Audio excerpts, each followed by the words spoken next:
Selamat pagi anak-anak, apa kabarnya? Ibu Lili berharap anak-anak semuanya dalam keadaan sehat dan penuh dengan semangat.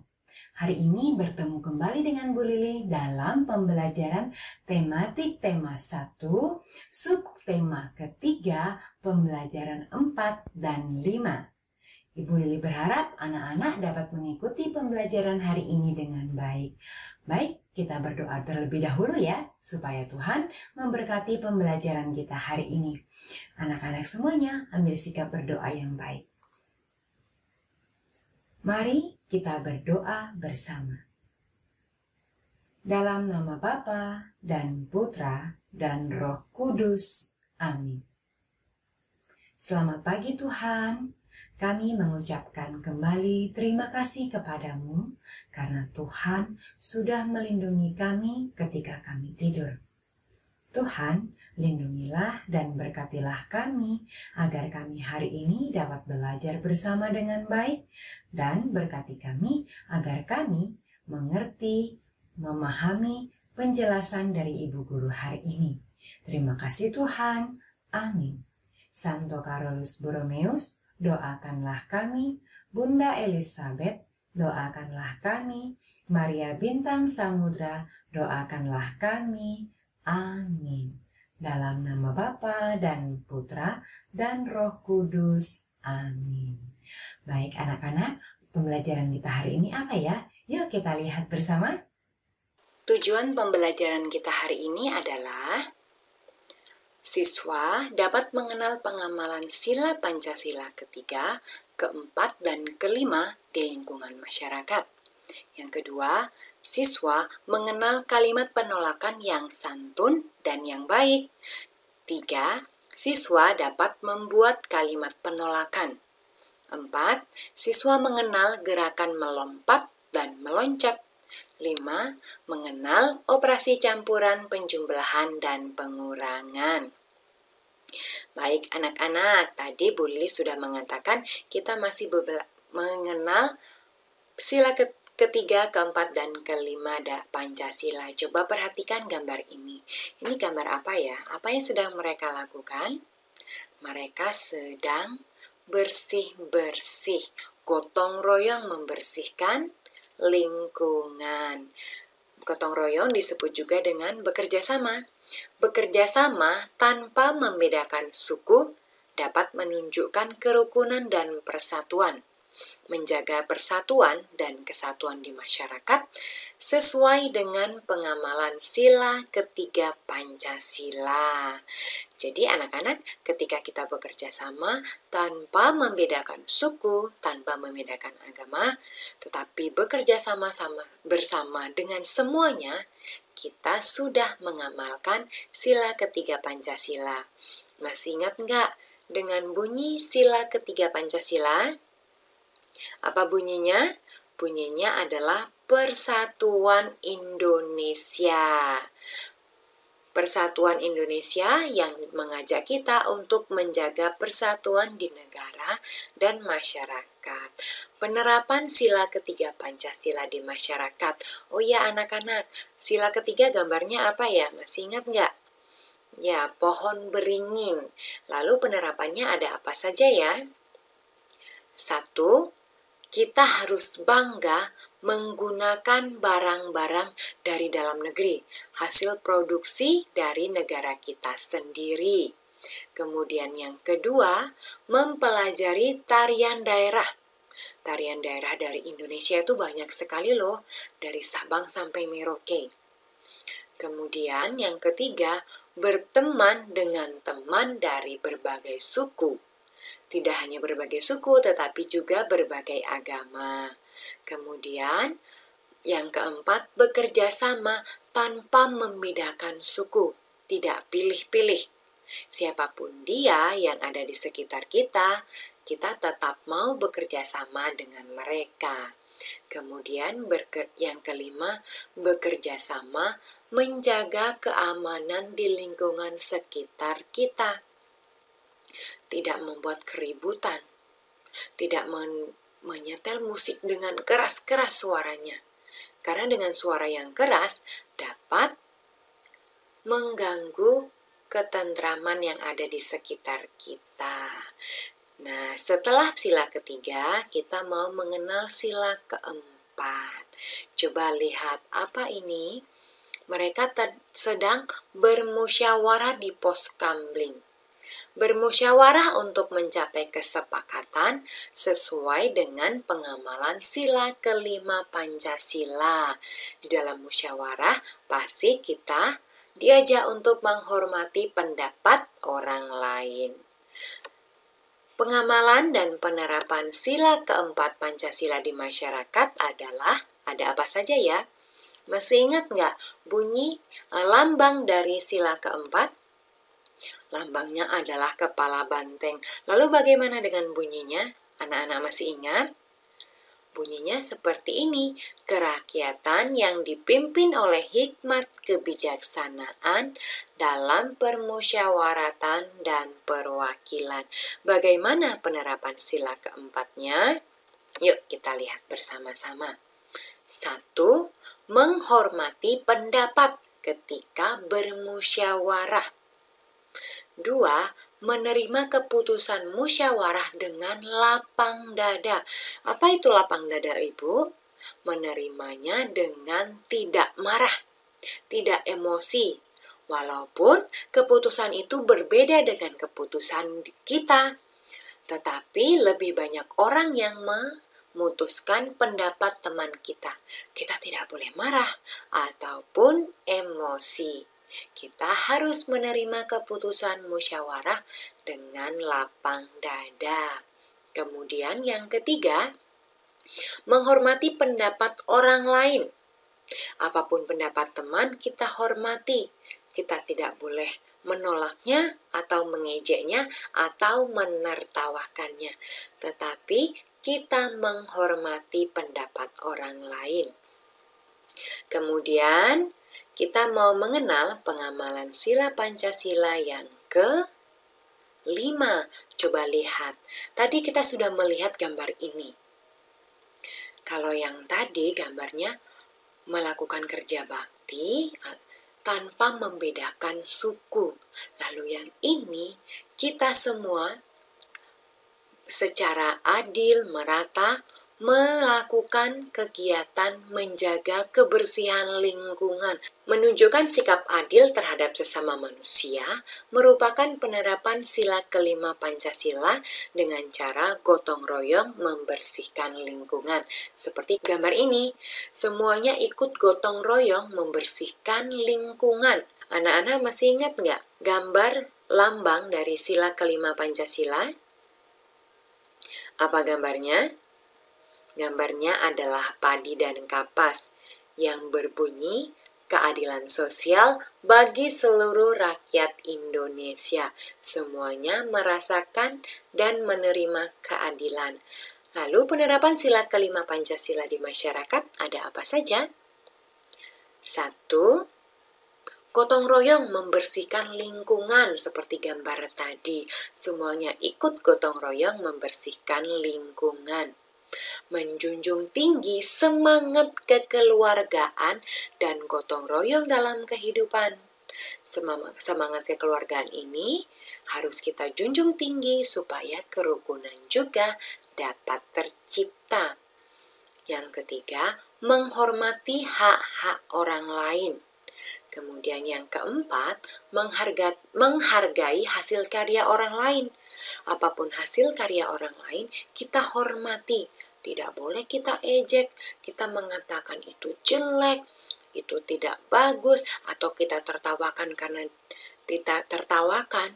Tetapi kita hargai dengan kita memberi semangat, dengan mengatakan itu bagus dan itu baik. Menghormati hak dan kewajiban orang lain. Nah, anak-anak, itulah tadi penerapan sila ketiga, keempat, dan kelima Pancasila di lingkungan masyarakat. Sekarang, Bu Lili mau mengajak anak-anak untuk menyebutkan kalimat penolakan yang sederhana dan baik. Anak-anak masih ingat apa itu kalimat penolakan? Kalimat penolakan adalah Kalimat yang diucapkan untuk menolak sesuatu. Hidup rukun di masyarakat berarti saling menghormati dan menghargai orang lain. Contohnya, ketika kita menolak tawaran dan ajakan dari orang lain, sebaiknya ucapkan kalimat penolakan dengan santun agar tidak menyakiti orang lain. Bagaimana dengan kalimat penolakan yang santun? Bagaimana cara mengucapkannya? Lihat gambar ini. Ada seorang ibu mengatakan, "Silakan kuenya dicicipi." Lalu kata anak laki-laki ini, karena dia sudah kenyang, dia menjawab, "Terima kasih ibu, saya masih kenyang." Kalimat penolakan, selain menggunakan kata tidak, supaya lebih santun, ditambahkan juga dengan kata maaf, terima kasih, lain kali ya, supaya terlihat lebih santun. Mengapa kita harus mengucapkan kalimat penolakan dengan santun? Supaya menjaga kerukunan. Anak-anak, Bu Lili mau mengajak anak-anak mengingat kembali gerakan melompat dan meloncat. Dari video pembelajaran berikut ini, yuk kita lihat.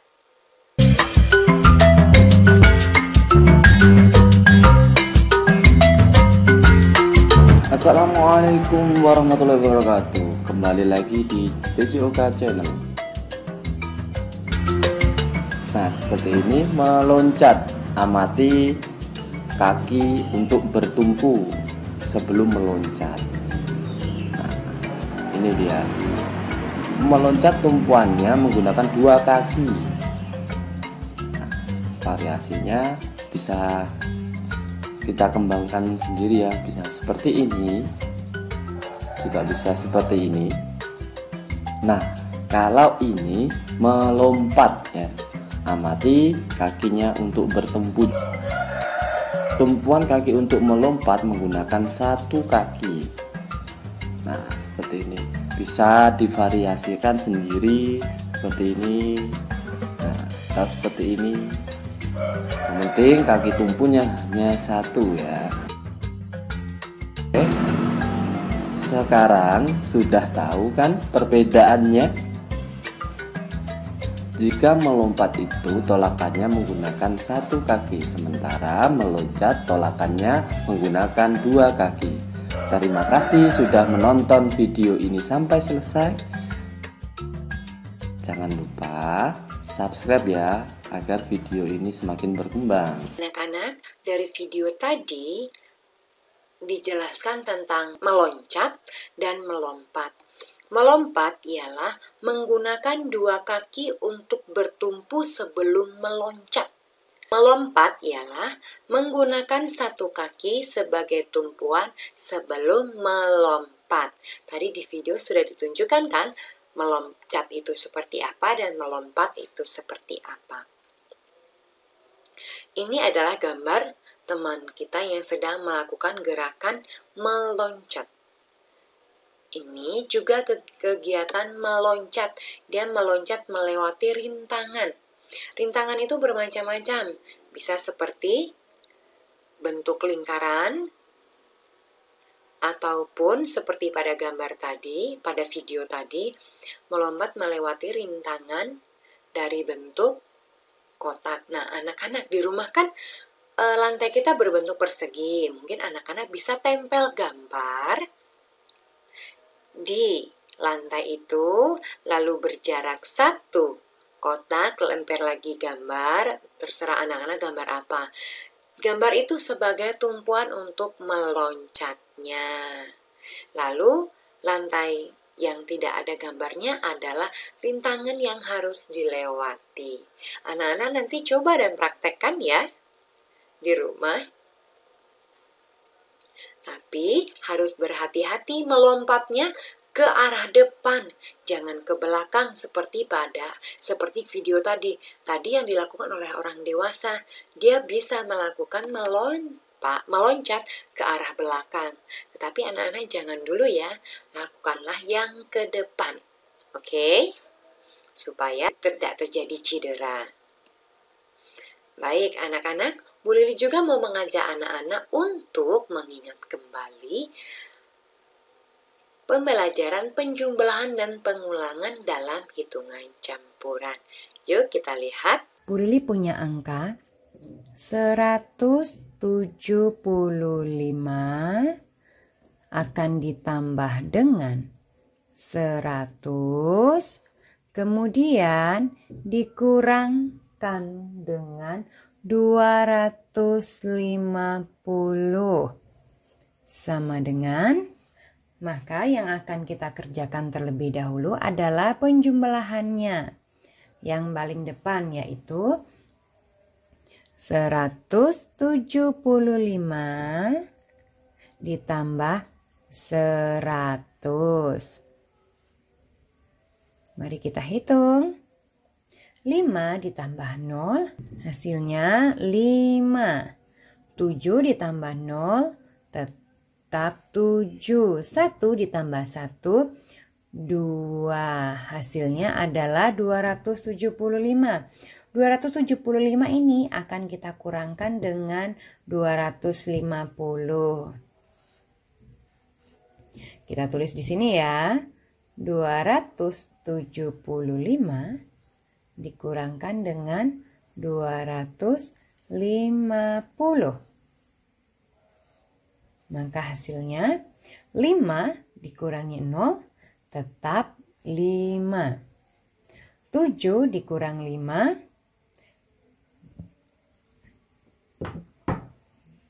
jari ibu ada 7, diambil 5. 1, 2, 3, 4, 5. Angka tinggal 2. 2 dikurangi 2 habis, tetapi kita tidak usah tulis angka 0 di sini. Maka hasilnya adalah 275 dikurang 250 adalah 25. Lagi, Bu Lili punya angka 193, kemudian ditambah 117, kemudian dikurang 200. Maka hasilnya adalah,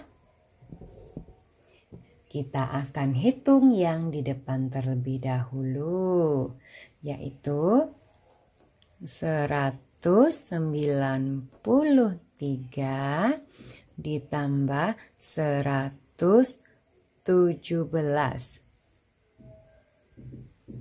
3 ditambah 7 hasilnya 10. Kita tidak tulis 10 di sini, tetapi satuannya aja yaitu 0. Maka puluhannya kita taruh di atas. 9 ditambah 1 menjadi 10, lalu 9 ini sudah menjadi 10, ditambah 1 menjadi 11. Kita tulis 1 juga di sini. Satunya dinaikkan lagi di sini. Maka ada 1, 2, 3. Maka hasilnya adalah 310. 310 ini akan kita kurangkan dengan 200. Kita tulis ulang di sini. 310 dikurang 200. 0 dikurang 0 tetap 0. 1 dikurang 0 tetap 1 karena 0 tidak ada nilainya. 3 dikurang 2, 1. Maka hasil dari 193 ditambah 117 dikurang 200 adalah 110. Begitu ya anak-anak cara melakukan operasi campuran, penjumlahan, dan pengurangan. Anak-anak, itulah tadi pembelajaran kita dari awal hingga akhir. Bagaimana? Menyenangkan bukan? Baik, karena kita sudah menyelesaikan pembelajaran kita. Tadi kita sudah berdoa, sekarang kita pun mau berdoa dulu sebelum mengakhiri pembelajaran ini.